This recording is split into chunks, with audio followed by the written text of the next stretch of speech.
Mau beli laptop, layarnya kekecilan. Mau beli PC, nentuin spek dan ngerakitnya malah kadang bikin keribetan. Di antara kedua pilihan, laptop atau PC, milihnya bikin kita kebingungan. Nah, daripada kalian kebingungan, saya ada solusinya, yaitu all-in-one yang bikin kalian lebih cekatan. Ya udah, gak usah cengengesan, selamat menonton Bekantan.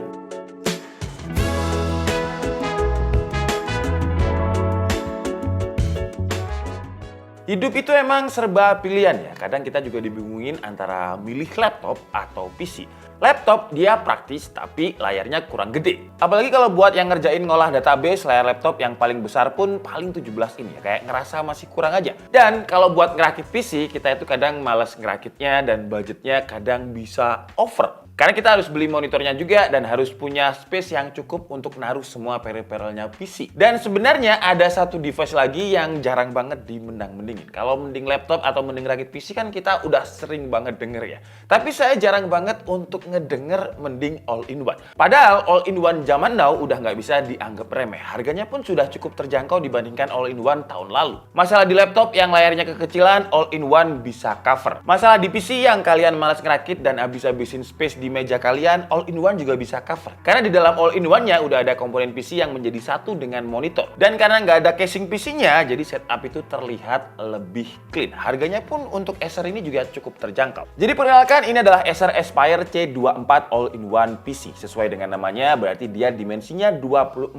inch. Kalau saya lihat, all-in-one ini jarang banget yang ngebahas ya. Padahal kalau kita mau keluar, banyak banget all-in-one yang kita lihat. Contohnya kalau kalian ke supermarket, kalian ke kantor manapun, biasanya yang dipakai itu all-in-one karena setupnya jadi terasa lebih clean dan profesional. Dan kalau kita ngomongin Acer Aspire C24, ini dia udah komplit banget, kita tinggal pakai aja. Di dalam paket pembeliannya itu kita udah dapat keyboard, mouse, mousepad, Windows 11 dan juga Office 2021. Jadi tinggal pakai aja. Kalau soal desain, kemarin saya hampir salah kira. Saya kira ini cuma monitor aja karena ukuran dan ketebalannya hampir sama kayak monitor pada umumnya. Nggak kayak all-in-one lain yang biasanya kelihatan tebel. Kalau di all-in-one-nya Acer ini yang tebel cuma ada di bagian bawahnya aja. Karena di bagian bawahnya itu tempat buat naruh motherboard dan komponen-komponen lainnya. Kalau di bagian atasnya tipis, hampir mirip kayak Smart TV. Smart TV itu kan biasanya frame-nya tipis dan bagian bawahnya tebel. Di bagian belakangnya ada logo Acer yang gede banget dan di bawahnya ada port I/O yang cukup lengkap. Jadi ada HDMI, ada port LAN, ada audio jack, ada USB Type A dan ada USB Type C juga. Di bagian belakang juga ada stand-nya. Stand belakangnya ini cukup solid karena dia pakai metal, tapi sayangnya untuk adjustment-nya dia cuma bisa tilting aja. Sebenarnya tiltingnya enak ya, pakai tangan satu udah bisa.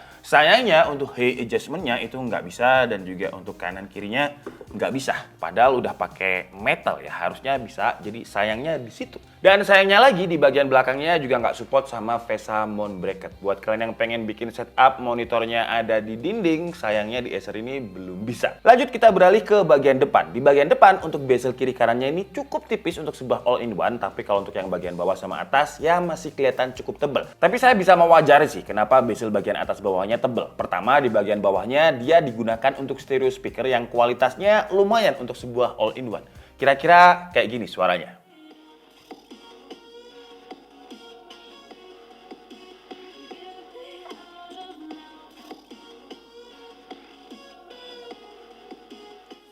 Dan kalau bagian atas, kenapa tebel? Soalnya di bagian atasnya ini ada webcam yang resolusinya 5 megapiksel dan bisa ngerekord video up to 2K 60 fps dan built-in dengan dual mikrofon yang juga ada privacy shutternya. Dan kira-kira kayak gini ya untuk kualitas kamera dari Acer All-in-One C24 ini. Kita main di resolusi 2K 30 fps dan lighting cuma dari kanan aja. Coba saya lepas dulu kacamata, jadi kira-kira kayak gini. Mohon maaf, mata saya masih sakit tuh, masih berair, jadi harus pakai kacamata kalau misalkan shoot karena nggak kuat lihat lighting. Tapi kira-kira kayak gini ya untuk kualitas suaranya. Dan untuk mikrofonnya dia ada dual mic, jadi kira-kira seperti ini untuk kualitas suaranya. Dan saran saya kalau misalkan kalian lagi meeting pakai webcamnya Acer ini, jangan terlalu gerak-gerak di meja ya, apalagi kalau misalkan meja kalian goyang-goyang. Karena kalau misalkan goyang-goyang, tuh webcamnya jadi ikut goyang-goyang. Salah satu komponen paling penting dari all-in-one menurut saya adalah layarnya. Karena layarnya ini bakalan kita lihat terus. Dan untuk Acer C24 ini dimensinya 24 inch, resolusinya Full HD, panelnya IPS ya, jadi bukan pakai panel TN. Refresh rate-nya 60 Hz. Dan untuk color akurasinya ketika kita tes sRGB-nya itu ada di 89%. Ya sayangnya memang color akurasinya belum 100%, tapi kalau kita lihat panelnya udah cukup oke lah. Karena banyak all-in-one juga yang harga di kelas Acer ini masih pakai panel TN. Kalau tadi kita udah bahas bahas bagian luarnya, sekarang kita bahas bagian dalamnya. Jadi kita bisa tahu apa aja yang bisa di-upgrade. Di bagian dalam kita bisa lihat kalau kita dikasih SSD M.2 NVMe PCIe Gen 3 dengan kapasitasnya 512 GB dan RAM-nya sayangnya masih 4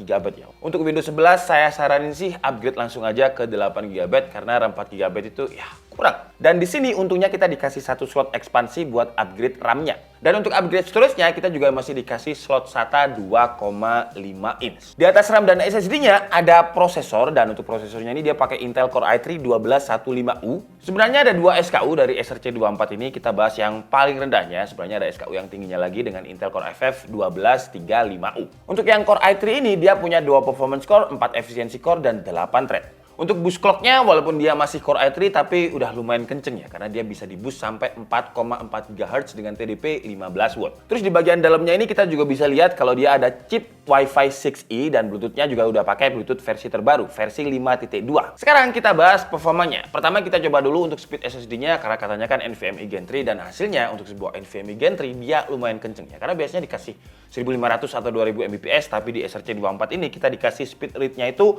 hampir 2500 Mbps. Terus kalau untuk performa prosesornya di Cinebench R15 single core dia dapat skor itu 233, multi core kita loop sebanyak 10 kali dia stabilnya itu di kisaran 800 poin. Untuk suhu temperaturnya ketika Cinebench R15 stress test dia memang spike-nya itu di sekitar 95 derajat Celcius ya. Tapi seperti biasa karena itu Cinebench R15 dimana memang CPU-nya di stress banget. Kalau misalkan kita hanya gunakan untuk editing, rendering video contohnya di Adobe Premiere Pro dengan template yang memang biasanya kita pakai, kita export ke 4K dia mampu merender dengan durasi waktu 21 menit lebih. Jadi saran saya kalau mau render pakai Core i3 ini ya di Full HD aja. Tapi yang pengen saya highlight di sini adalah temperaturnya karena ketika kita export 4K di Premiere Pro dia itu spike awal-awal di sekitar 95 derajat Celcius, tapi setelah itu dia stabil di 60 derajat Celcius. Terus kalau kita coba prosesor ini menggunakan Blender dengan template BMW CPU render, dia mampu merender dengan durasi waktu 9 menit. Kalau untuk GPU rendernya 10 menit 18 detik. Untuk suhu temperatur mirip-mirip sama Adobe tadi, jadi dia spike awal-awal 100 derajat Celcius, tapi setelah itu dia stabil di 80 derajat Celcius. Sekarang kita coba performanya untuk gaming, walaupun dia bukan all-in-one gaming, tapi saya kayaknya nggak pernah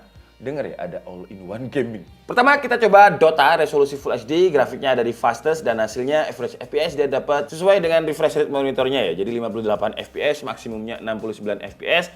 Valorant dengan resolusi Full HD, grafik low, sayangnya average FPS dia cuma 20, Genshin Impact juga nggak kuat dengan average FPS 28. Terus di CSGO dengan resolusi Full HD, grafik very low, dia juga nggak ngangkat ya, average-nya itu cuma dapat 19 FPS aja. Jadi kalau kalian beli all-in-one ini tujuannya gaming, ya saran saya coba pikir lagi deh, beli yang lain aja. Karena all-in-one ini tujuannya untuk di kantor, terus untuk kerja. Karena kalau kita tes pakai Office dengan template kita biasanya, kayak Excel dengan kita sortir ribuan data, dia mampu menyelesaikan dengan durasi waktu 53 detik. Terus kalau kita coba di PowerPoint dengan 150 slide kita ekspor ke PDF, dia mampu menyelesaikan dengan 7 detik. Jadi masih kenceng kalau kita gunakan untuk kegiatan Office. Sekarang kita bahas experience saya ketika menggunakan si all-in-one ini. Untuk keyboardnya yang saya rasakan keyboardnya ini ya keyboard yang biasanya ada di warnet. Untuk travel distance dan juga tactile-nya sih masih enak, empuknya juga dapat, cuman feel-nya itu masih kerasa plastik.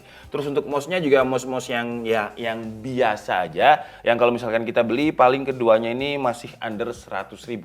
Oke lah, jadi mungkin cukup segitu aja video review dari all-in-one-nya Acer CC24 ini. Untuk harganya dia dibanderol di 8 jutaan. Dan harga ini seperti yang saya bilang tadi ya, itu udah include dengan mouse, keyboard, mousepad, Windows 11, dan juga Office 2021 original. Jadi istilahnya kalian tinggal pakai aja. Sayangnya di harga 8 jutaan ini kita masih dikasih RAM yang 4 GB untuk Windows 11. Menurut saya harusnya 8 GB karena Windows 11 itu makan RAM yang lumayan gede. Untungnya kita masih dikasih slot ekspansi, satu slot lagi kalau misalkan kita mau upgrade RAM.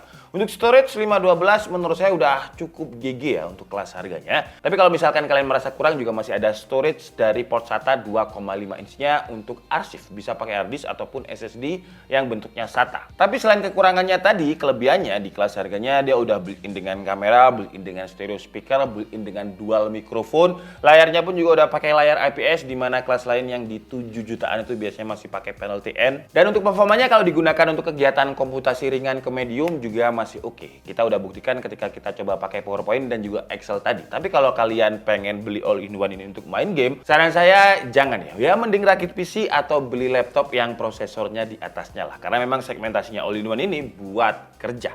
Saya Nika Setiabudi and see you on the next video. Bye-bye.